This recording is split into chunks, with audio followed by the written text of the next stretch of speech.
Ladies and gentlemen, welcome back. We've got the exclusive interview with Jason Gay, Wall Street Journal writer. And, Jason, how do you feel? How do I feel? You know what? I have had a long and winding career, but this feels like a career highlight to be able to chat with you. I appreciate the opportunity. Thank you. So let's just get down to business here. Okay. How is it writing for the Wall Street Journal?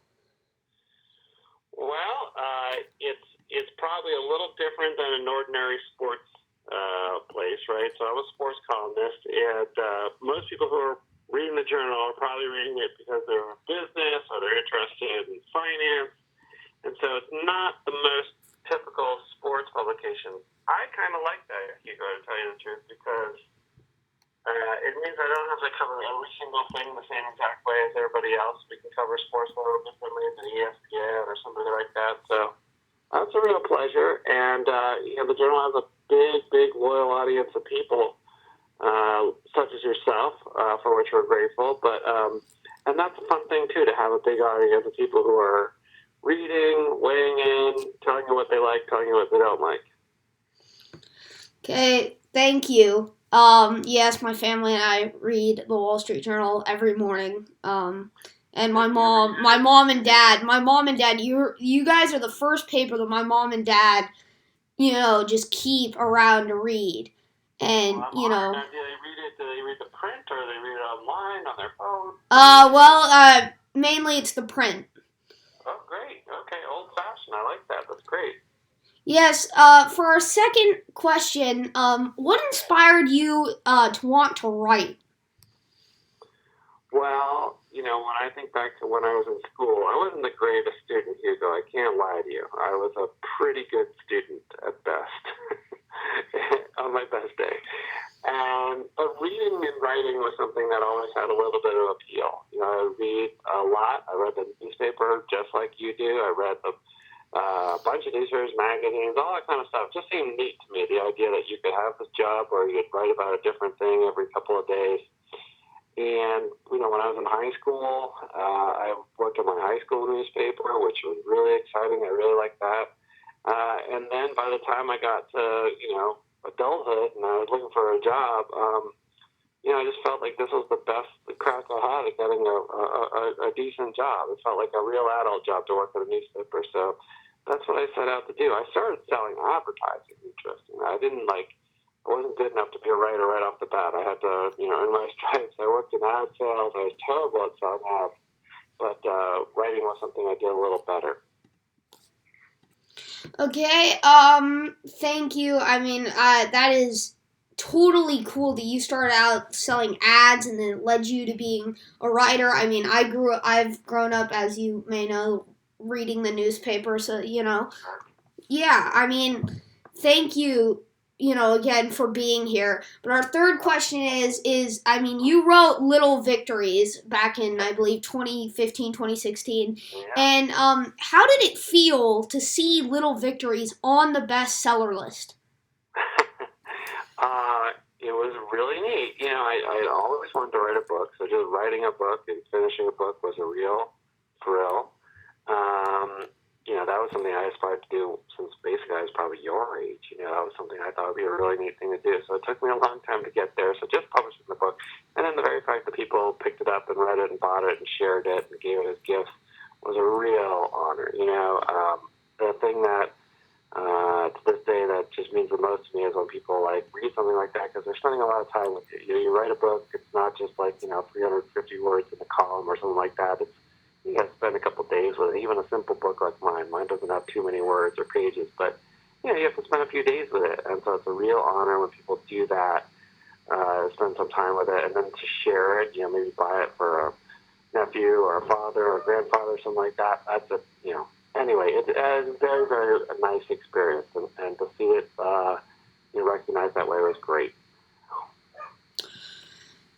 Yes, and I'm gonna try and take some time out. I'm gonna ask it for the book for Christmas, see if I can, try and read it. And my school has this AR thing, and None of the books I read are on the AR thing, so a lot of teachers get mad at me. That's like augmented reality? It's like it's accelerated reading. Oh, okay. Wow. And so it's just a bunch of books and a color coded stuff and all this stuff.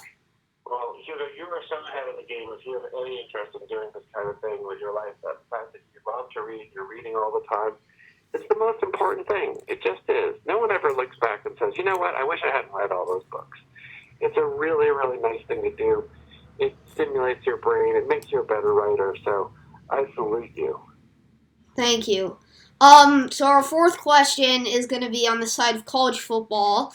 Okay. You wrote that article about Wisconsin, Michigan, but I mean, a lot of people probably ask you this. Who are your 4 CFP teams?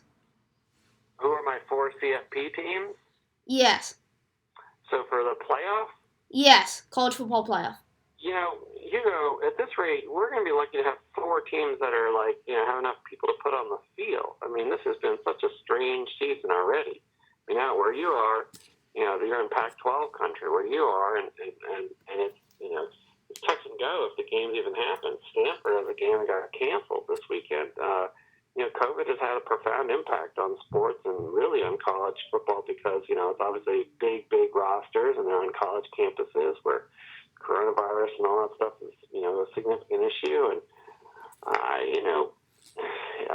I'm not trying to evade your question. I would suspect you're going to see like some of the big owners like Clemson and Alabama represented, probably a Big Ten team in there, whether it's Ohio State or my Wisconsin Badgers. It'd be nice to have a wild card from some other conference, but I feel that this season, what I'm most interested in is everyone sort of getting through it safely without too much delay and disruption, and certainly without any significant outbreaks. But it's been really weird. I mean, you've probably seen, last week I think it was 4 SEC games were canceled, so nobody's, immune to this. The coronavirus, unfortunately, doesn't care too much about the college football playoff. Yes, and I mean, I'm looking at, you were the one who just broke the news to me that Stanford's not having a game. I myself am a USC fan, but I still, I have some family that went to Stanford, so I still like, seeing the Cardinal, unless they're playing against USC, and then that's like a dire hate for Stanford. But USC, I hope their game isn't canceled. But I was on Thursday, I was ready to go watch Wyoming play. And they got canceled, and a lot of games have been canceled just out of blue. And as you said, Wisconsin and Ohio State, they both have 2 games that are coming up that are going to be hard games. Ohio State obviously going up against Indiana, and Northwestern taking on Wisconsin. Who do you think is going to prevail in both those games? Okay, I'm going to disagree with you slightly there, Hugo. I don't think that Indiana's going to give much of a challenge to Ohio State. It'd be a wonderful thing if Indiana was that for real and was able to be competitive with Ohio State, but Ohio State's effectively an NFL team. They are quite a good team, and I've seen clubs that are capable of hanging with them in the Big Ten for a quarter or maybe a half. But once they start going downhill, they go downhill fast. And I kind of feel like the Badgers were there this year too with to Northwestern. I don't expect either one of those games to be especially competitive, but it'd be nice to have a surprise and have them be, especially, I wouldn't mind Wisconsin having a fun game to watch against Northwestern, and certainly your OSU IU. And what a story it would be if you had an upset in either. I'd expect, as you said, I wouldn't really expect much of a challenge with the Indiana game. But Northwestern, a college that I personally want to go to when I grow up, but they actually, I think that they have the defensive mind to do it. They have, obviously, what's his name? 42. He's really good. But Wisconsin, obviously, Michigan is just a pile. And also, Penn State, too. They're both, 2 teams that came in this game, in this season, possibly top 10 teams, and now they're down. Now, okay, you've said a lot there, which is great. I think that we want to let's separate a little bit out. I personally, being a columnist means you're judgmental, right? But I feel this year I'm giving everybody a pass. I feel like even Michigan, the dreaded Michigan, this is just a very extraordinary circumstance. Programs react to it differently. The Wolverines, that's a university, there's an epidemiologist president. You think he's worried about a 1-3 football team? No, he's worried about breakouts in the state of Michigan and Ann Arbor and his campus and so on. Football team is just a side headache. Same with any program that's struggling here. I want to sort of I think that everybody should be given a little bit of room here. I would say the thing that what are we going to do that you wanted to go to Northwestern? What is this all about? How can I talk you into being a Wisconsin Badger? You can't, because I want to go to Northwestern. How can you be so fixed that you're 13 years old, you have, 4 more years to make this decision unless you're some sort of Doogie Howser prodigy here. You have a few years to make up your mind. What can I do to convince you that Wisconsin is a superior choice for you than Northwestern? Because it is. You're talking about the quintessential Big Ten experience, being on State Street and between Lake Mendota and Monona, this gorgeous campus. It's beautiful and warm there at least 1/8 of the year. Listen, Northwestern's an outstanding school, but in some ways it's kind of like an East Coast college, like going to Bates or Colby or nothing wrong with any of those places, but you want some sort of real Midwestern fiber, you got to think about a school like Madison. That's what my recommendation is. Just give it a tour. That's the Pepsi challenges, they used to give people soda and blindfold them and ask which was which. I want you to take the Wisconsin Challenge. So when you are ready to choose between schools, just visit. Just go look at it. Go look at the campus. Go for a walk around State Street, and you make up your mind. I feel good about our chances of getting you to go. Well, I mean, I'll check it out. I do have 8 colleges right now that I will try. I kind of want to apply to. I may add that, and I may subtract some colleges to put Wisconsin on there. But on to our 5th question. Don't mean to hold you up here. What is your writing process? Well, right now it's been a little complicated because, of course, most people are working from home, including me, which means that I'm trying to navigate, my wife's schedule and my children's schedule, and everybody's working from home too. My children are home from school. They're not able to go to their classes right now, so it's a little crazy in my home. So what I do, it's going to sound terrible because it is terrible, but I get up really, really early in the morning. I get up at 4 o'clock in the morning to start working. And if I can get solid 4 or 5 hours in the morning before the rest of my family wakes up and starts raising heck, then I'm in good shape for the rest of the day. So that's my process. It's not particularly fun. I don't like it. It means I got to go to bed really early. But that's what's working for me right now. So an early riser. I mean, I have my share of those in my house. My mom wakes up early. I think early rising, if you're waking up at 6 in the morning, if you're in a birds trip, that's nice, but nothing's fun about 4 in the morning, I'm sorry. Yeah, that's true. I mean, I wake up at around, due to quarantine and school, I now wake up at around 7. On a normal day, I'd wake up around 6.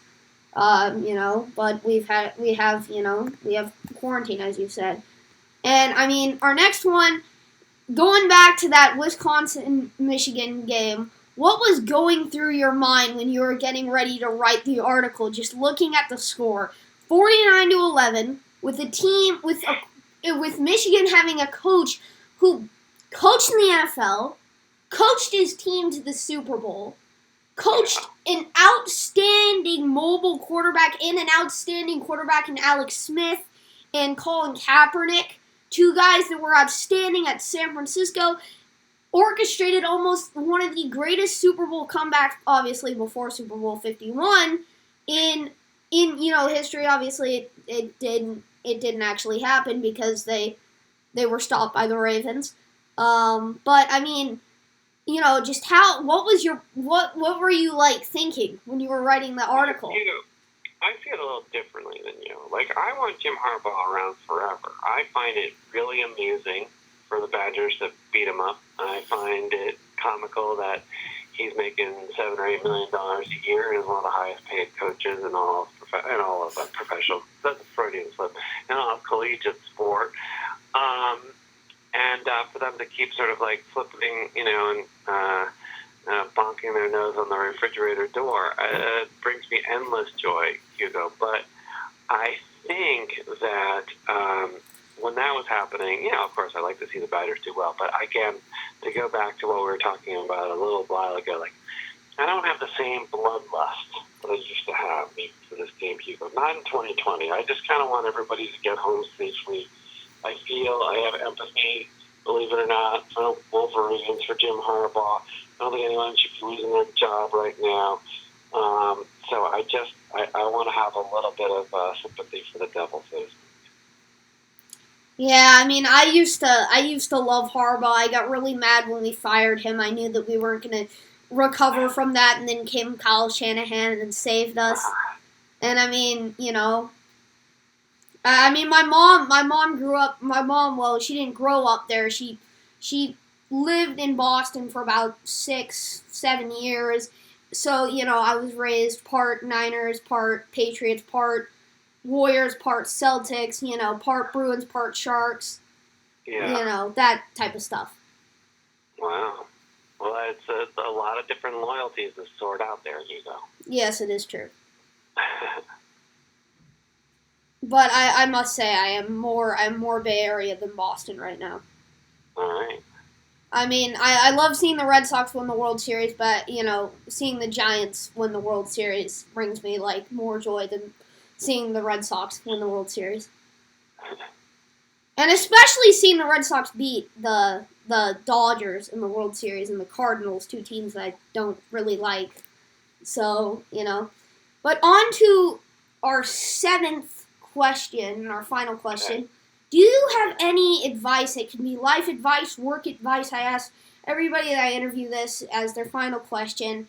Like, any advice for my viewers or on just, navigating through life, because some of my viewers want to be sports broadcasters when they grow up, or sports writers like yourself.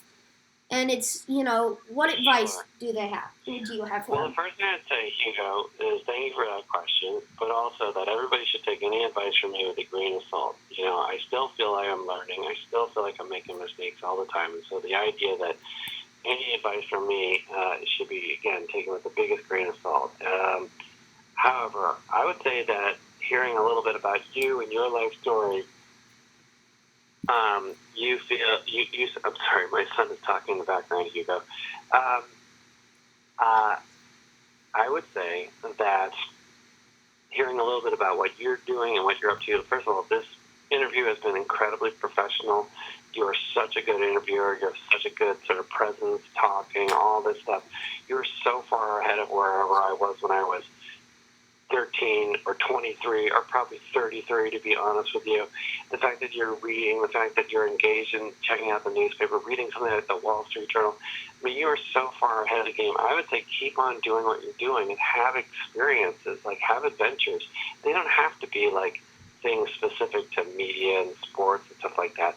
Live a full life. You live in a beautiful part of the world, have adventures, keep on doing the things that you're doing. You're obviously a very curious, engaged kid. So I'd say keep doing what you're doing. The writing part will follow. If you read, as you say you do, you're gonna be just fine. So you'll run into people every once in a while and say okay, well, you have to do A, and then you have to do B, and you have to do C, and there's some value to that, good instruction, good advice, but I guarantee you probably the people that you end up emulating, that you want to be like when you grow up, they probably took a very sort of asymmetrical path to where they wanted to go. And by that I mean that they didn't go A to B to C. They probably went A to X to W to Q to and people go in very interesting careers about sometimes, and they don't arrive exactly on time always, and that's okay too. So I guess my advice is to keep sticking with what you're doing. It's obviously really working for you, and do things that make you feel good and feel encouraged. Thank you. I mean, I must be holding you up from, considering it's 7 o'clock, I assume, in New York, and in Eastern time. So I must be holding you up from either dinner or after dinner, like a TV show, watching, Yeah, football's coming up, yeah. so. No. It's been my pleasure to be part of this, Hugo, and I'd love to be a guest anytime. You ask great questions. I love hearing about your situation, and please thank your family for introducing you to the journal. I'm grateful to your mom and dad for that. That's awesome. Yeah, I mean, our newspaper, the journal's a lot less biased than our thing, and basically I'd say a majority of our newspaper is stolen from the Washington Post. Just almost every article is from the Washington Post. Here's the thing. I think that's I'm sure that's the case, and that's a thing that's very familiar with sort of regional newspapers, and like they pick up like larger newspapers. But the fact that you're reading a bunch of different sources and getting different perspectives, I think that's the key. You don't have to read one thing, one person, one take. If you read a multiplicity of things, I think that's what makes it, a smart news consumer, which sounds exactly what the kind of consumer you are. Thank you. And I mean, I saw your article on Tiger's 10th, or excuse me, I have to keep reminding myself that it's the 12th hole and that he got a 10 on the hole. Yeah, that was a little bit hard to watch. But although I kind of was like, all right, I can relate to that. I got to hop off because, believe it or not, it's my mother's birthday, and we're having a mom's birthday Zoom call right now. Oh. Can't be late. Sorry to hold you up then. Tell your mother happy birthday. I sure will, Hugo. I'm sure she'll appreciate that. Again, please, thank you very much. Thank your family, and I'd love to have you on, or about to be on your show anytime. All right, you're great at this. Okay. Okay. Thank you. Bye-bye. Have a great night. Bye. Thank you. And so, ladies and gentlemen, that was Jason Gay, Wall Street Journal writer. And, thank you, Mr. Gay. And, shout out to your mother. And, hopefully she has a wonderful birthday. And, I know some people that are having a birthday right now. My neighbor has a birthday right now. And, I didn't mean to pick a date that was your mother's birthday. So, but thank you, and just saying one thing, go Wildcats, and have a great day. Adios, sportscaster. So, YouTube, thank you guys. This is obviously a pre-recorded thing. I may have to shut it down early, or I'm going to lose a lot of footage because my computer doesn't have that much storage on it left due to a lot of my videos. So I'm just going to say one thing. Thank you guys for watching. Like and subscribe.